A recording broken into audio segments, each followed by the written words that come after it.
Good afternoon and welcome to the S&U PLC investor presentation. Throughout this recorded presentation, investors will be in listen-only mode.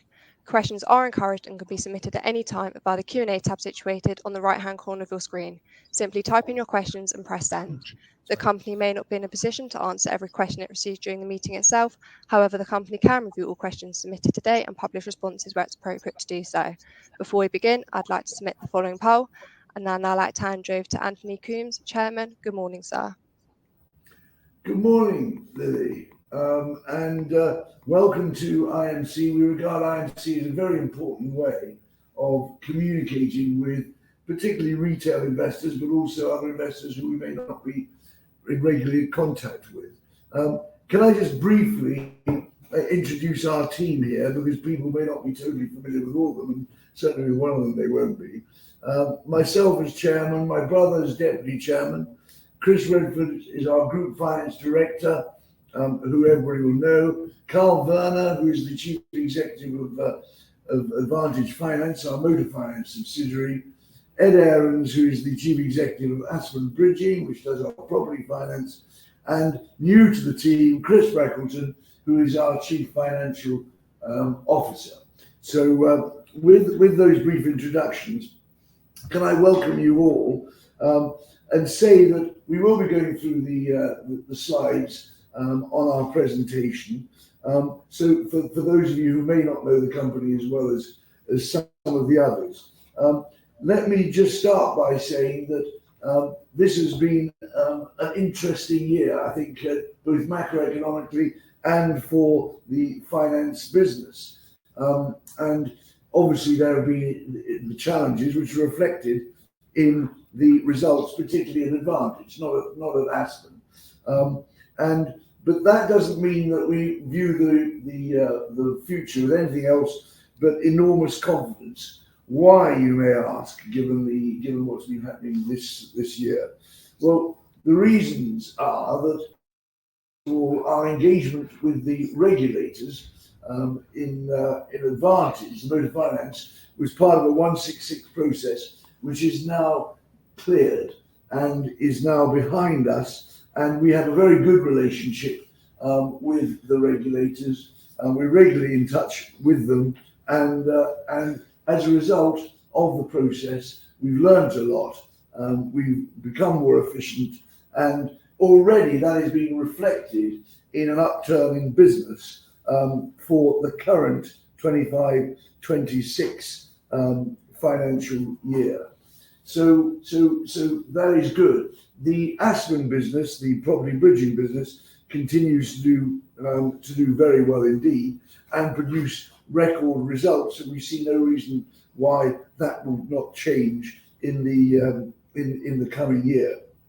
Obviously, there are certain things that still overlay the motor finance, and indeed the finance industry overall, which I'm sure that people on the call will be very much aware of. The main one of which is the Supreme Court decision, which is scheduled now, having had the hearing about a week ago, scheduled for the end of June, July, and we await that with some optimism. The reason why we wait for it in optimism is because there's no doubt about it that the Supreme Court is aware of the importance, particularly in a time of poor consumer confidence in the UK economy generally, and actually poor business confidence. They're aware of the importance of access to credit, particularly to the sections of the population that we have traditionally served. They deserve finance just the same as everybody else, to buy cars, to go to work, and to take the children to school. And that's precisely what we are proud of having provided over a 26-year period. And in fact, that's why if you look at the slides on page 2, which is the one before my introduction, we do start off by talking about our wonderful customers and staff, because ultimately, at the end of the day, it's the people we serve and the people who serve them that actually make a difference between a successful business and otherwise, and is one of the reasons which has underpinned our success over the last 25, 26 years, and indeed for the S&U Group as a whole over the past 88 years. And on the highlights, and possibly people will see them, obviously for the group there has been an impact in terms of the regulation, and all that has been the uncertainty that's caused in terms of the group profit. But we expect that to rebound this year, which is why we're calling the slide presentation ready for the rebound, and we are, as I've just said. Most of that is made up, or a large portion of that, £11 million in a group impairment charge, which our group financial director and our CFO will explain as we go through. What we are doing, though, if you look at the highlights, is maintaining the dividend, because we've always felt that our shareholders have been with us for a long time. We owe them a sustainable and consistent return on their investment, and that is why, although the profits are down compared to last year, we are going to be nearly maintaining the dividend at 40p, subject to the agreement of our shareholders at the AGM in June, which I anticipate will come through. The final point I would make on the highlight: if we're going to go forward with confidence and strength, then you need a firm base, and S&U has had and always will have a very strong financial base. And we have a large amount of equity invested in the business. Overall, the gearing for the business has fallen this year to about 80%, from slightly higher last year, and our group facilities and the headroom they give 280 million on a medium-term basis, and at the moment I can tell the audience that gives us 100 million pounds worth of headroom to first of all for growth, and secondly to offset any judgment that may be received from the Supreme Court. So with those optimistic but nevertheless realistic thoughts, I'd like to go on to the group financials and over to Chris. Good morning, everybody, and thank you, Anthony. The income statement, I've tried to pick out a few highlights on here, so you can see strong growth in Aspen revenue on the bridging side, and also in Aspen profit. You can see that's risen from 4.8 million up to 7.2 million, so a 50% increase, which we're very pleased with. We go into the new financial year as well with increased book debt at Aspen, which augurs well, we hope, for the future. On Advantage, more of a year of consolidation while the regulatory investigation 166 was going on. Fortunately, with help from Carl and the team and a lot of hard work, that is now behind us, and we think we'll get some more focus on business and increasing lending and concentrating on collections going forward. But for this particular year that we're looking at here, that has led to an increase in impairment of, as Anthony said, 11 million. Most of that impairment number is also to do with Advantage, very little impairment in Aspen, and that's hit the group profits for the year ended January 25. You will also see another couple of items in the income statement that I should point out. One is finance costs. They've gone up by 3 million. That was largely to do with average borrowings being higher in H1 this year, and also average SONIA rate being higher in H1. So now we have slightly lower average borrowings going into the new year, so the trend should be slightly different. And obviously on the SONIA rate as well, recent Bank of England base rate decreases put us in a slightly better place. There's an unusual item for us. There's an exceptional item in the income statement, and that's to do with something that I've had in contingent liabilities for the last year. It's now crystallised, so we've agreed with the FCA and the skilled person that there were some collection charges historically levied on customers that we need to remediate. The amount of that in total for Advantage is 2.3 million. The reason it's 2.7 million exceptional item is that we've got about 400 grand in costs there as well. So that just explains that figure, and it is an unusual item for us. Bottom line, therefore, 24 million versus 33.6 last year. If we go to now the group balance sheet on page 6, please. Again, very simple balance sheet. It's all about receivables, borrowings, and equity. You can see we split down the net receivables, so you can see that motor finance in a year of consolidation and lending caution has decreased from 332 million down to 283 million, and we hope to get that increasing again soon, and there are signs of that in the early months of the new financial year.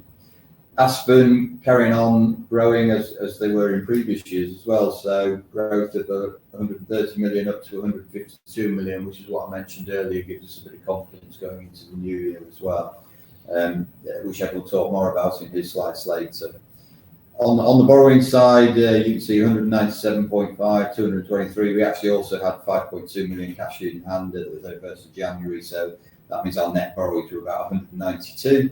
And that at that stage compared to committed facilities of 280 million. So without further ado, I'll hand you over to our new Group Chief Financial Officer, Chris Freckleton, and he will talk through that funding piece in a bit more detail. Thanks, Chris, and good morning, everyone. So if we turn over to page 7, this slide is consistent with previous presentations and aims to show the cash movement during the year, split by business across Advantage and Aspen, and also by activity type, so covering advances to customers, repayments, and then also expenses.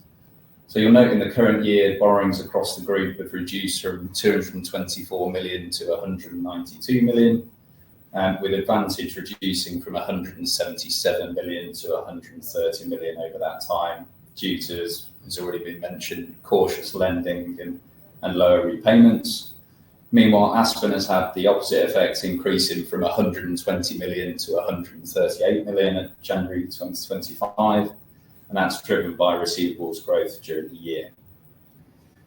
If we then move on to the next slide around the treasury and funding position for the group. So as Anthony mentioned, our current borrowings of 192 million sit comfortably within our committed facilities of 280 million. And during the year, we've managed to enhance the maturity on the 3-year club for another year to May 2027. And since year end, our borrowings have reduced slightly further to 180 million, providing 100 million of headroom against our current facilities. So I'll now pass you on to Carl Werner, the CEO of Advantage, to talk you through their FY25 performance. Thanks, Chris. Welcome. On to slide 10. I'll just unpack a few key elements. This is about lending. So during the period, as you see, the last 12 months, we went through a managed reduction during both that regulatory engagement as well as some retooling as far as our appetite was concerned. You would have heard me talk at the half year and prior to that around a desire to lean into the higher quality tiers, which we have done.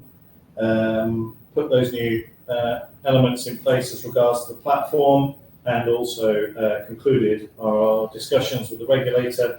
So we're sort of back to throttle on really, and you'll just see the first hint of that in the final month of the financial year, with that gathering pace as we get into the new financial year. So there's a move to quality, certainly very firmly right in the middle of the non-prime market, and looking after those underserved, underrepresented customers, in a strong position with the right quality and the growth and average advance to grow advances sustainably but conservatively in the year ahead. If we turn from the front of the business sort of more to the rear in collections on slide 11, what I'll highlight here is, of course, we've had a difficult 12 months, as has so many others of our peers in this market over the last 12 months, as you have seen. Much stronger recent improvements over the last 3 months. The phrase I like to highlight when unpacking this period a little bit is that abundance of caution that you'll see in the slide on the top left. But also pleasingly, you're seeing a tick up as the year draws to a close. On all our regulatory engagement limitations were concluded and lifted, and we are in a much better position.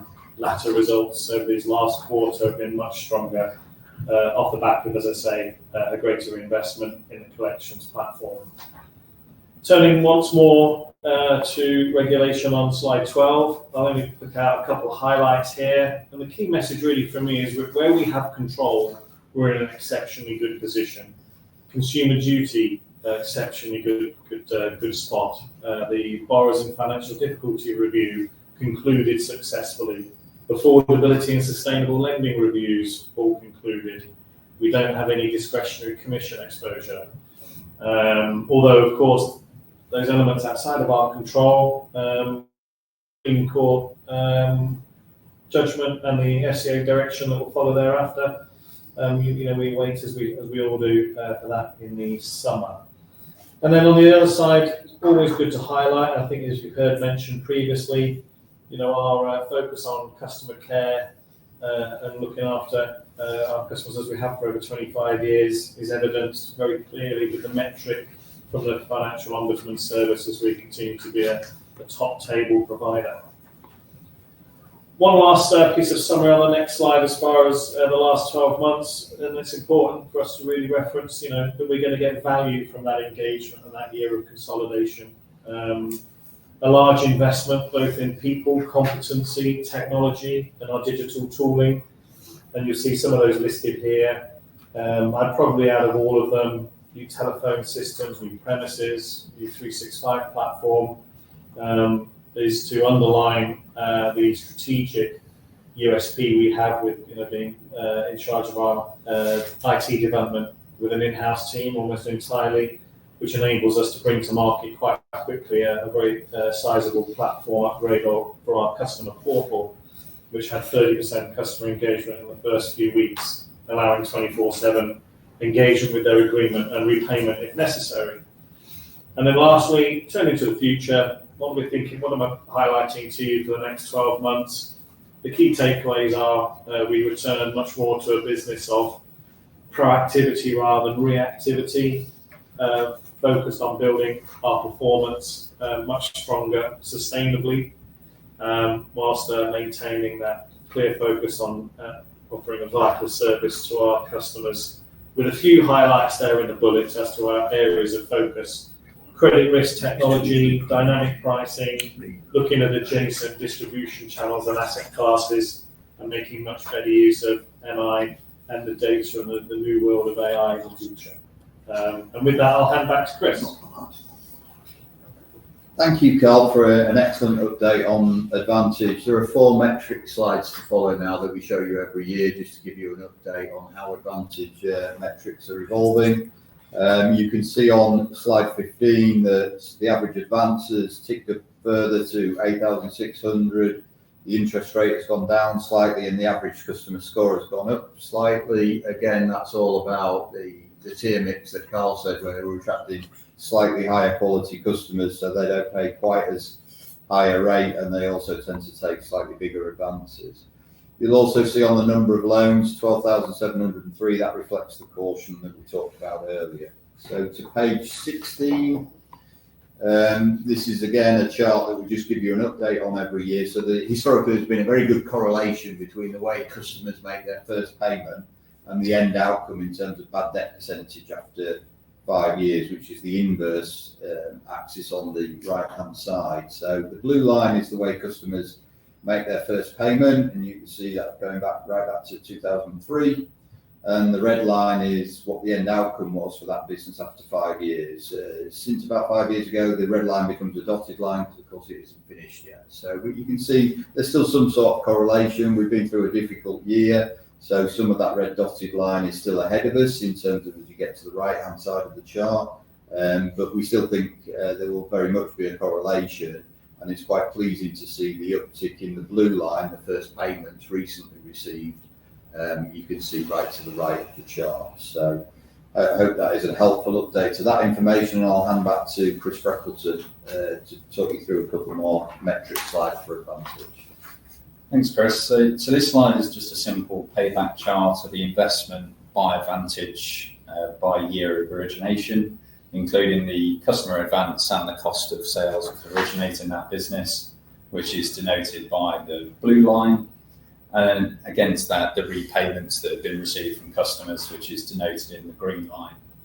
So collections are largely complete for the January 18 to January 2020 cohort, with future years forecasted collections based on historical analysis.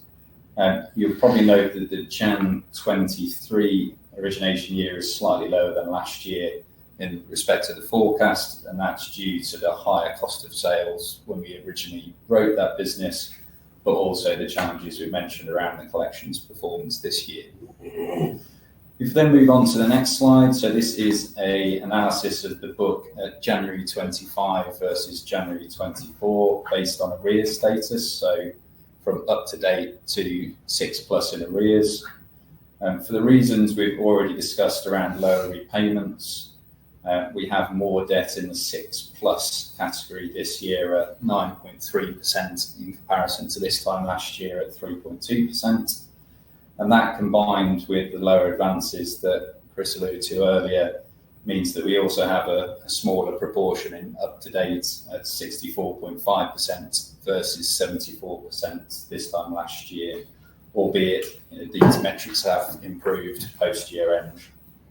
I'll now hand you over to Ed Aarons, the CEO of Aspen, to talk you through their FY25 performance. Thanks, Chris, and hello, everybody. As both Anthony and Chris have said, strong performance for Aspen for the year. Steady and consistent on new lending through the year, as well as the same on repayments on a quality book. That's led to a new record in terms of profits at 7.2 million.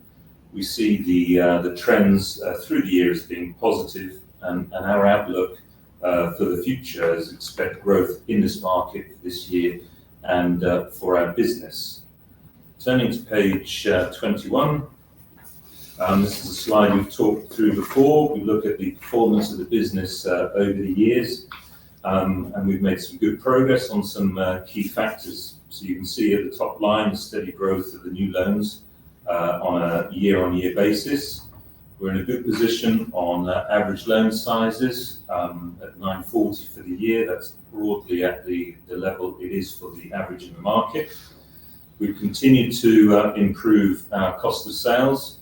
You can see that over the last few years at 1.1 for last year, partly driven by more direct business and also partly driven by returning customers to the business, as well as a wider broker distribution network. In terms of PDs, we've been consistent for many, many years at around 70%, 71 for last year. Very consistent there, and been working to manage and improve our blended margin rate. You can see that for the year for last year, and steady on all other sort of key factors for the business. We can turn to page 22.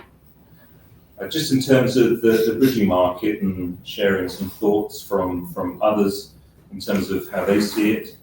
We've been members of the BDLA now for, well, ever since we launched, and they've been seeing consistent growth in the market for bridging over those years, and broken through some new records for last year. And they can see from the pipeline of business from lender members of the BDLA that they're expecting growth through for this year, as we are as well.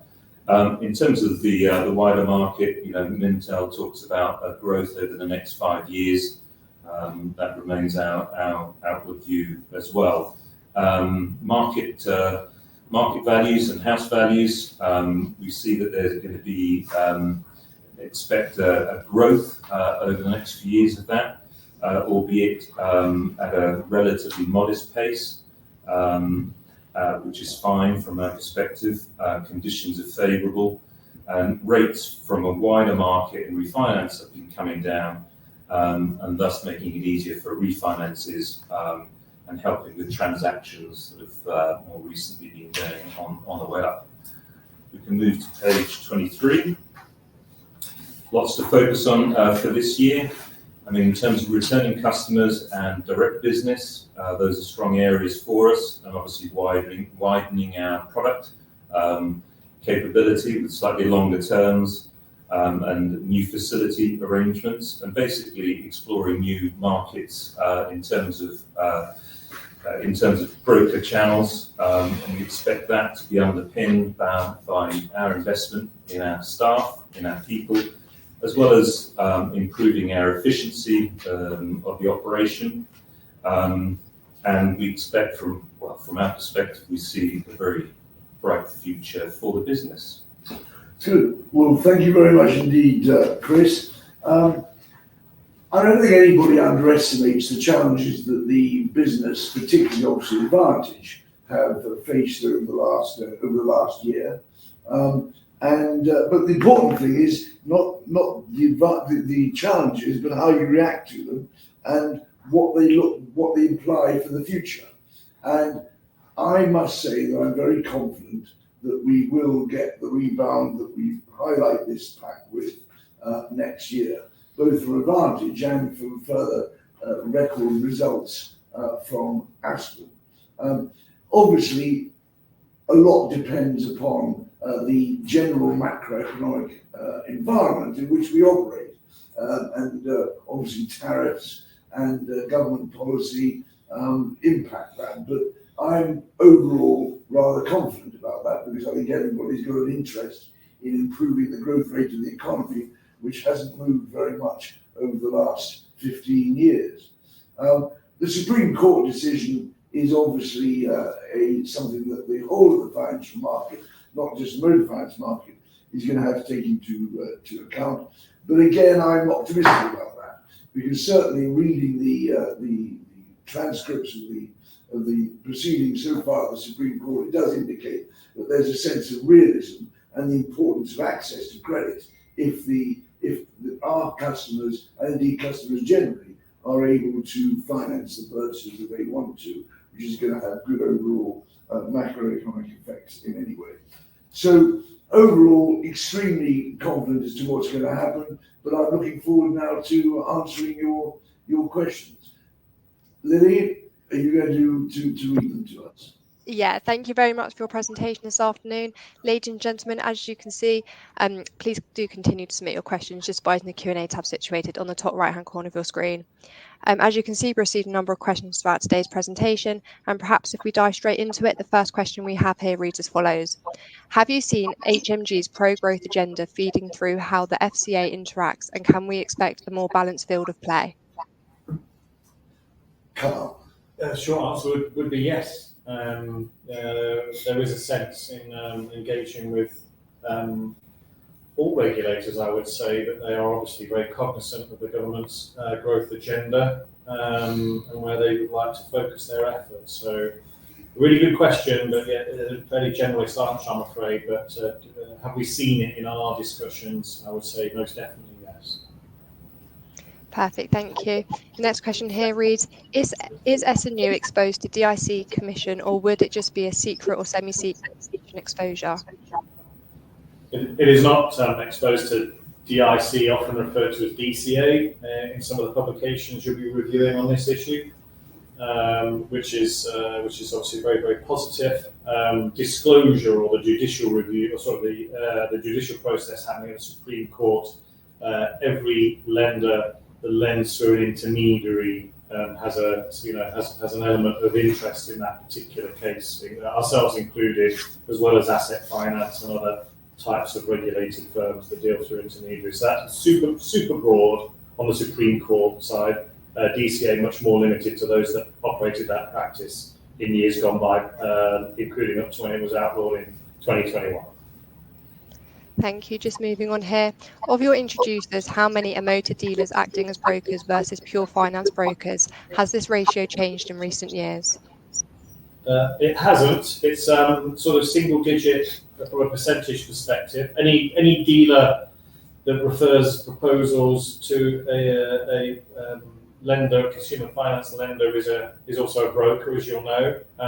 So dealers that aren't regulated in that way won't be referring business to lenders in that manner. But it's a single digit number. The majority of our business comes from the brokers that have operated in the market for some very well established over some significant period of time. Thank you. The next question here we have here reads, on the demand side for businesses, what are you seeing on the credit quality there? Do you see opportunities to cover gaps or better credit quality demand that other players cannot fill? If that's for Advantage, I would say most definitely yes. It's a very, very wise sort of question. The modern technology let alone what AI may well do, is moving us much more progressively through what those in the credit risk circles call risk singularity, which rather than try to cohort your population into 3, 4, 5, 6, 10 tiers, you can get much more granular with the risk weighting. I'm not saying almost on a per customer basis, but on a much more granular and meaningful and bespoke basis to that customer. So there is always upside to that. What you are looking for is the meaningful profit pools within those gaps where your repayment estimate is accurate within your credit risk appetite, and makes for a good sustainable lend going forward. So to the question, yes, there'll be a lot of upside as this tooling comes on stream in the weeks and months ahead. And I think it's worthwhile saying that, and agree entirely with Carl, that Advantage's approach has always been fairly broad in terms of the kind of customers it wants to take on board, and the results have reflected that. Obviously, over the last year, we've pivoted more towards higher end customers, those higher tier customers who haven't had so many or as many problems with their credit in the past. But that doesn't mean that we don't feel that we're able to deal with people who have had problems in the past. And that's the whole point about access to credit. And as Carl says, if we can use AI, which we are now embarking on, to identify individuals rather than sectors of individuals who look as though they're likely to be able to pay, the golden nuggets, as we call them, then yes, we'll certainly be doing that. Thank you. The next question we have here is around Aspen. Can you please elaborate more on the strategy of going for the due community credit? As a shareholder, I see it as an increased risk in the portfolio because of the structure of this kind of business seems more like investing on equity rather than credit. I'll obviously take that. Yeah, so we've seen a demand for that product, and what we've done is we've created the structure that supports that product in the community, adapting the heads risk agreement. We see that as being both an opportunity, but also as a low risk lending situation, partly due to examples of borrowing that we can see from cases, but also in the way we structure that. I think it's worthwhile saying that heads risk, for people who may not be aware of it, is orientated towards the Orthodox Jewish community. And one of the great advantages of the Jewish community generally, but the Orthodox Jewish community, is that they are extremely responsible in terms of how they look at debt. And there's obviously a huge amount of social pressure within the community to ensure that their credit ratings are strong, and we would anticipate that as a result, this will be an extremely successful product. Thank you. The next question we have here reads, well done on the extended maturity of the debt, but do you have any plans to fix the coupon on a portion of your borrowings? I think I'll just start off and then I'll hand it over to the team. We are obviously always cognizant of both the cost and the scope of our borrowings. I wouldn't want to say more than that, but we always keep it under review. If it seems right to us that we should fix our borrowings in order to improve their scope and improve the cost of them, then we'll do it. But I wouldn't want to say more than that at the moment. We are always reviewing it, and in fact, we have actually got a review at the present time. Thank you. Just moving on here. Today's statement refers to 70% of new loans being given to high-tier customers. How does management see that percentage moving in the years ahead, given the new forbiddance regime? And why can't Advantage simply drop tier D/E borrowers, although altogether, given the apparent greater risk of losses from this subsection? That's a great question. I think that's yourself, so thank you for that. It's 70% to the higher tier. You're talking only across 5 tiers that across the full gamut.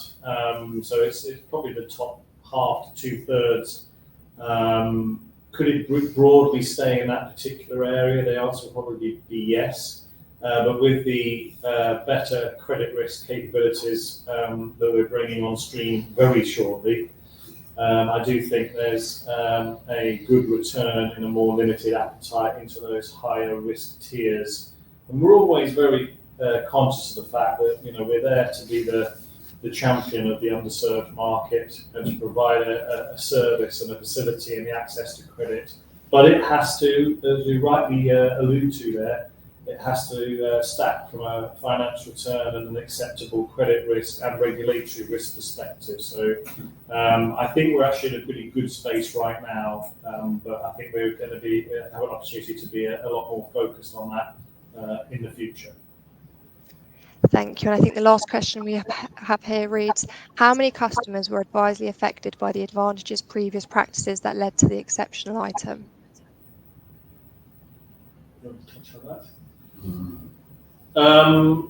It's a minority, I would be comfortable in saying. You have to remember that this particular review focused on forbearance, so therefore, by definition, is a customer cohort that had an arrears experience with us. Obviously, the vast majority of our customers don't.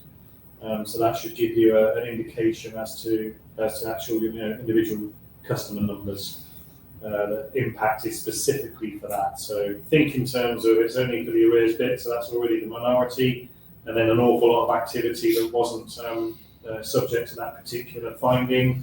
So you work your way down the numbers accordingly. Thank you all for answering those questions you can from investors. And of course, the company can review all questions submitted today and will publish those responses on the Investor Meet Company platform.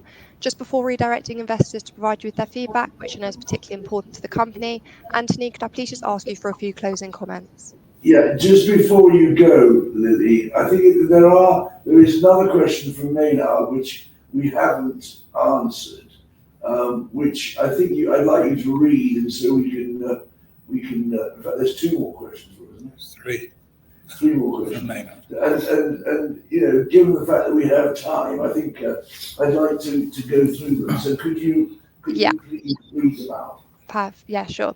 Today's statement said Advantage offers of motor finance mainly through independent credit broker intermediaries, and only 10% of transactions were written via motor dealers acting as credit brokers. It seems management believes only transactions written directly via dealers and not by dealer through intermediary are subject to the Supreme Court decision. Is that the case? And also there's some addition, wasn't there? Also, can management specify how the remaining 90% of transactions are written?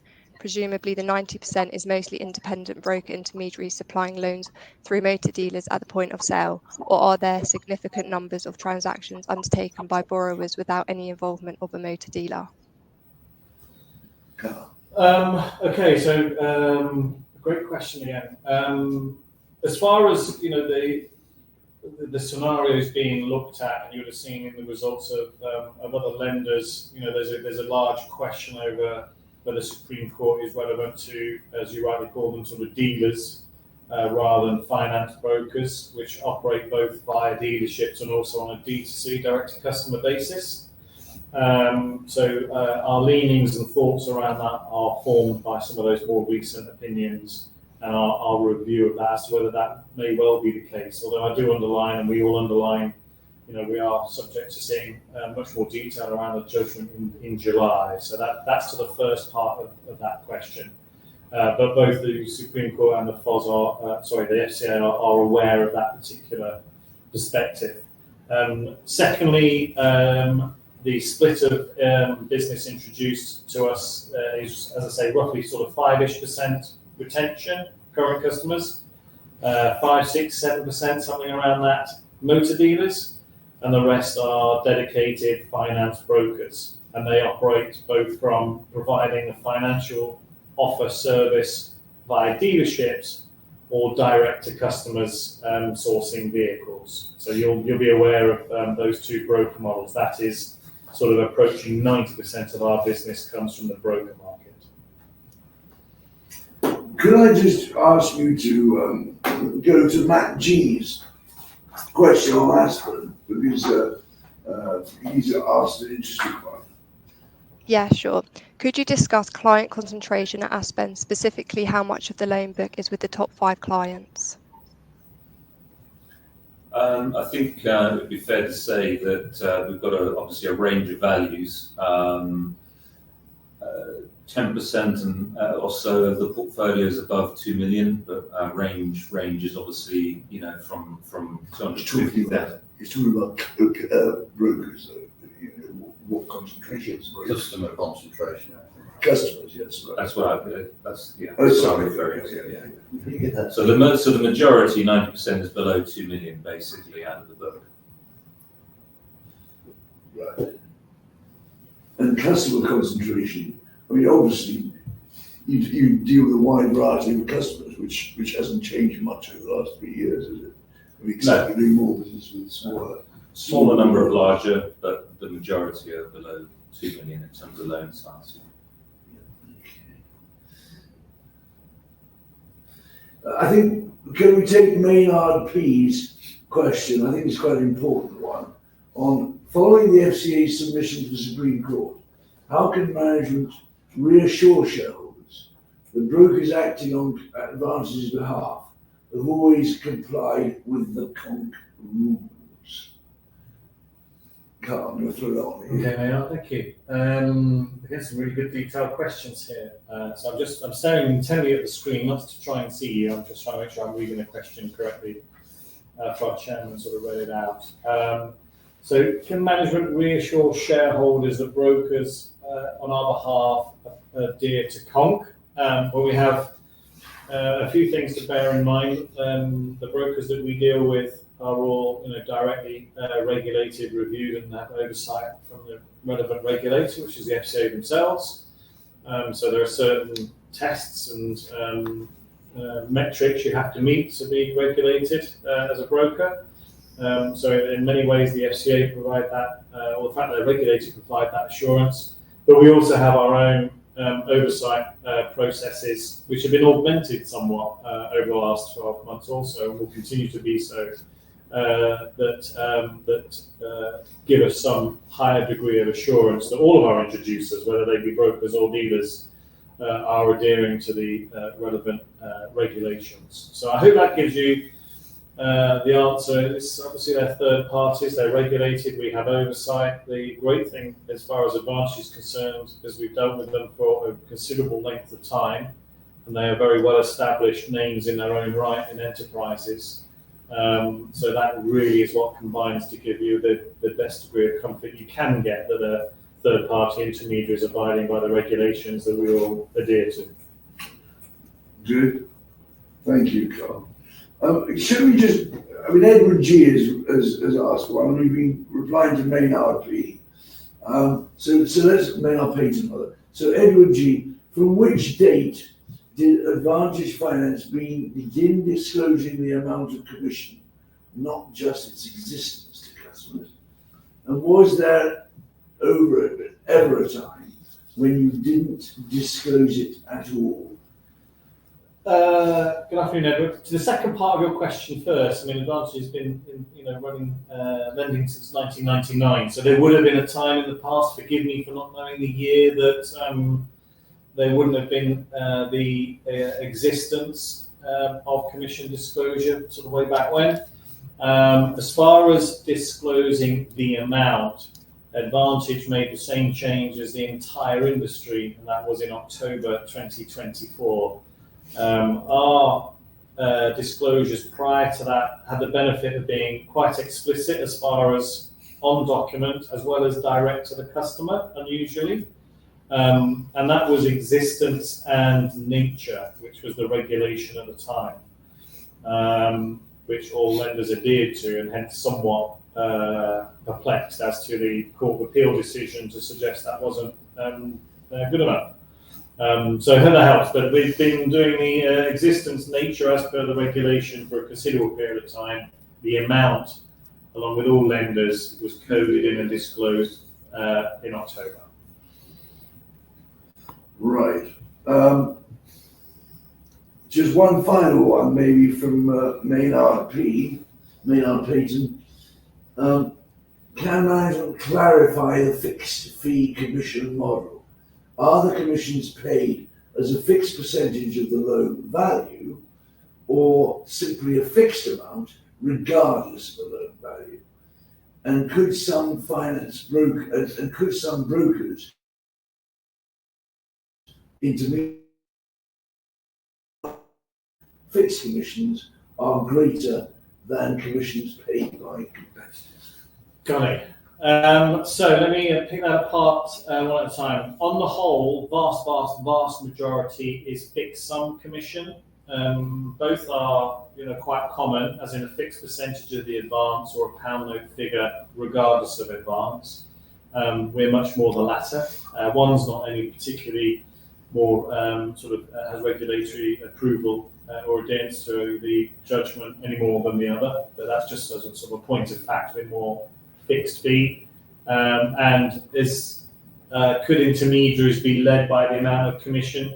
Well, maybe, but I mean the customer rate is uniform, as is the terms of acceptance, and also the best rate outcome is where the regulation is in most cases where there is multiple acceptances. So commission is a factor, but it's a lot more neutral as far as this business is concerned, and the vast majority, there will be one or two, perhaps very small percentage cases where fixed pound note fee figures in Advantage's case. Good. Well, thank you very much, Carl. And I hope you found that interesting, reassuring, and enlightening.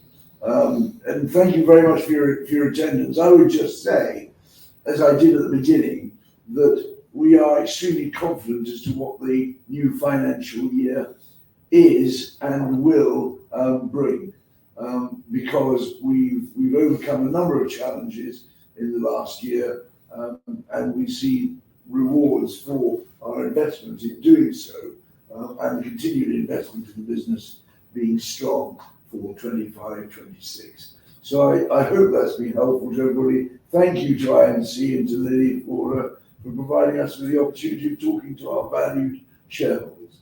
Thank you. Thank you all for updating investors today. Can I please ask investors not to close this session, as you'll now be automatically redirected to provide your feedback in order that the management team can better understand your views and expectations. This may only take a few moments to complete, and I'm sure will be greatly valued by the company.